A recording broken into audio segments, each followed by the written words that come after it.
আমার আজকের রেসিপি খুব অল্প তেলে বানালাম দারুণ স্বাদের কাশ্মীরি আলুর দম। এটি লুচি, পরোটা, রুটি, পোলাও সব কিছুর সঙ্গেই খেতে খুবই সুন্দর লাগে। প্রথমে একটি বাটিতে 1 চামচ করে চারমগজ পোস্ত ও কয়েকটা কাজু বাদাম দিয়ে তাতে একটু জল দিয়ে কিছুক্ষণ ভিজিয়ে মিক্সিতে ব্লেন্ড করে নিচ্ছি। এরপর ফ্রাইং প্যানে তেল গরম করে তাতে শুকনো লঙ্কা, তেজপাতা, গোটা জিরে ফোড়ন দিয়ে কুচনো পেঁয়াজ দিয়ে হালকা ফ্রাই করে কুচনো টমেটো, পেঁয়াজ, রসুন, আদা বাটা দিয়ে নেড়ে হলুদ গুঁড়ো, লঙ্কা গুঁড়ো, জিরে গুঁড়ো, ধনে গুঁড়ো, নুন ও অল্প জল দিয়ে মশলাটাকে ভালোভাবে কষিয়ে চারমগজ, কাজু বাদামের পেস্টটা দিয়ে নেড়ে সেদ্ধ করা আলুগুলো দিয়ে মিশিয়ে নিচ্ছি।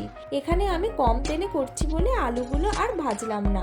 আপনারা চাইলে আলুগুলো প্রথমে নুন হলুদ দিয়ে ভেজে নিতে পারেন। কাশ্মীরি লঙ্কার গুঁড়ো, সানরাইজের আলুর দম মশলা দিয়ে কষিয়ে গরম জল দিয়ে নেড়ে চিনি দিয়ে 4 থেকে 5 মিনিট ফুটিয়ে নেব। ফুটে গেলে উপর থেকে গরম মশলা ছড়িয়ে পরিবেশন করছি।